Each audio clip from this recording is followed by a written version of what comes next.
What if I told you that just 5 men, 5 emperors, shaped the destiny of not just Rome, but the entire world we live in today? Imagine this: without them, your calendar might look different, your laws might not exist, and perhaps even the very idea of Europe, as we know it, would be unrecognizable. These weren't just rulers, they were architects of history, and their choices still ripple through time. Welcome back to Empire Remembered, where we uncover the secrets and legacies of the ancient world.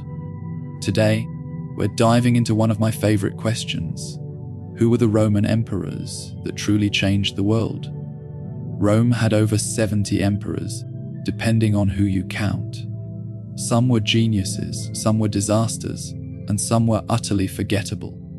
But a rare few stand out because their actions didn't just affect Rome in their own lifetime. They set in motion changes that still shape our modern societies. In this video, we'll explore the lives, triumphs, and legacies of 5 emperors who altered history forever. From the founder of the empire itself to those who expanded it, reformed it, and even tried to reinvent it. By the end, you'll see why the story of Rome is not just ancient history, it's our history. When you hear the word emperor, you might think of crowns, palaces, and power beyond imagination. But the true mark of an emperor is not in his wealth or armies.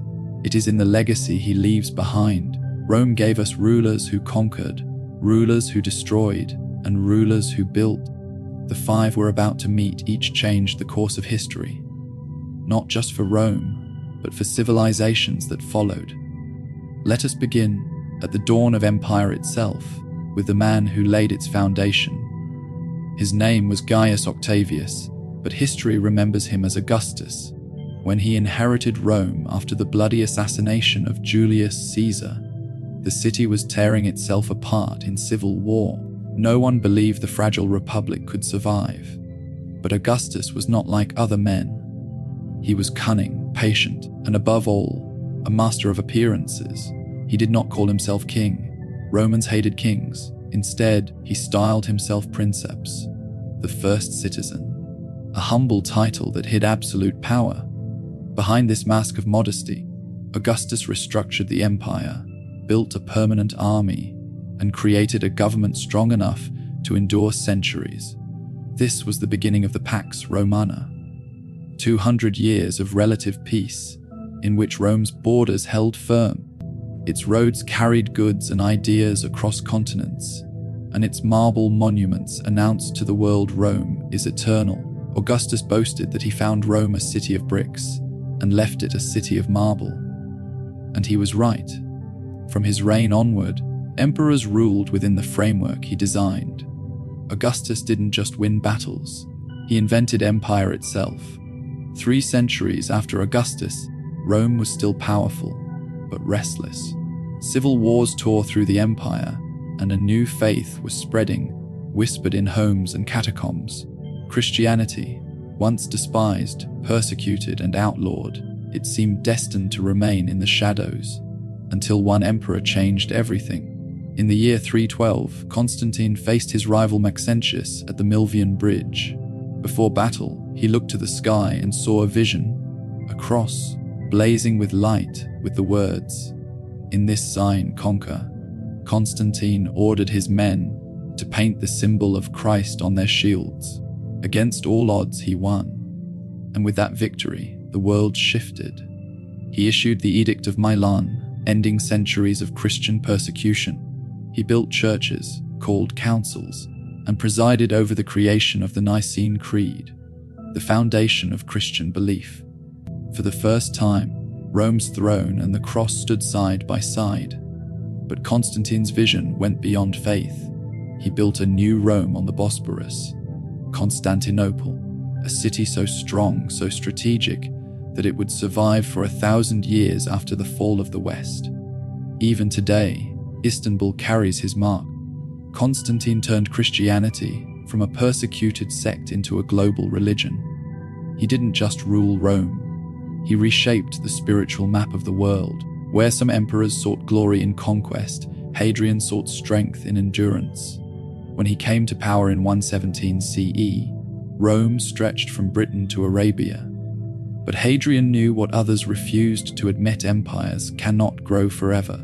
So he drew the lines of Rome's limits, and he fortified them.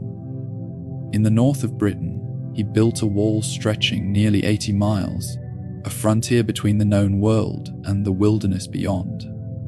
It was not just a barrier, but a statement: Rome is here. Beyond this, Rome will not go. But Hadrian was more than a builder of walls. He was a traveler, journeying across his empire, inspecting legions and commissioning monuments. In Athens, he left temples and libraries. In Rome, he rebuilt the Pantheon, gifting the world a dome that still inspires awe 2,000 years later. And in his private life, Hadrian revealed his humanity.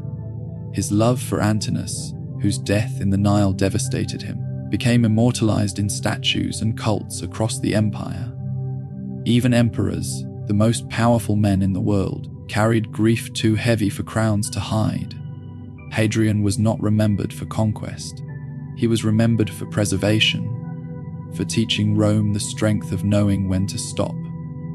On the frontiers of the empire, amid bitter winters and endless war, an emperor sat in his tent, not drafting orders, not plotting campaigns, but writing to himself. His name was Marcus Aurelius, and his words would outlive the empire itself. Rome was plagued by enemies pressing at its borders, and by a deadly epidemic sweeping its provinces. Marcus led his armies not from palaces, but from muddy camps along the Danube.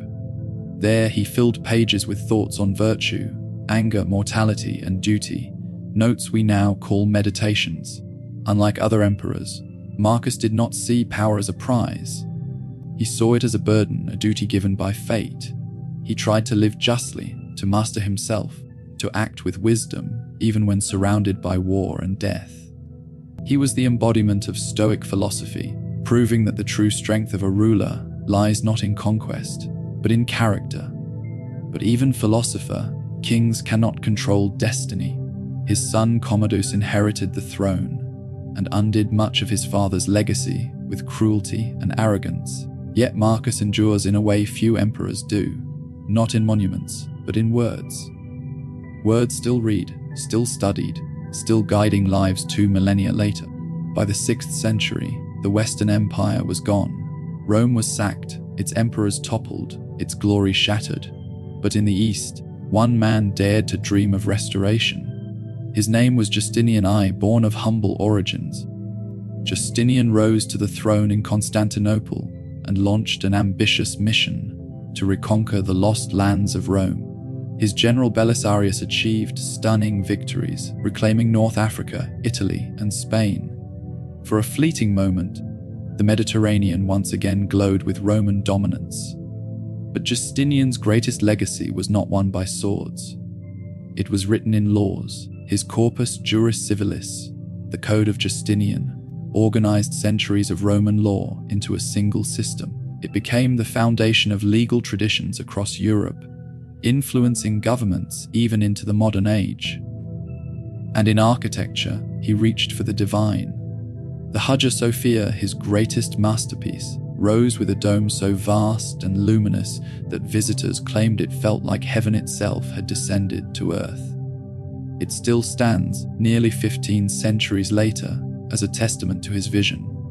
Justinian's reign was not without suffering. Plague, riots, and devastation scarred his empire. Yet he embodied one last, desperate attempt to revive Rome's grandeur. He was, in many ways, the last Roman visionary. Augustus gave Rome its foundation. Constantine gave it a new faith.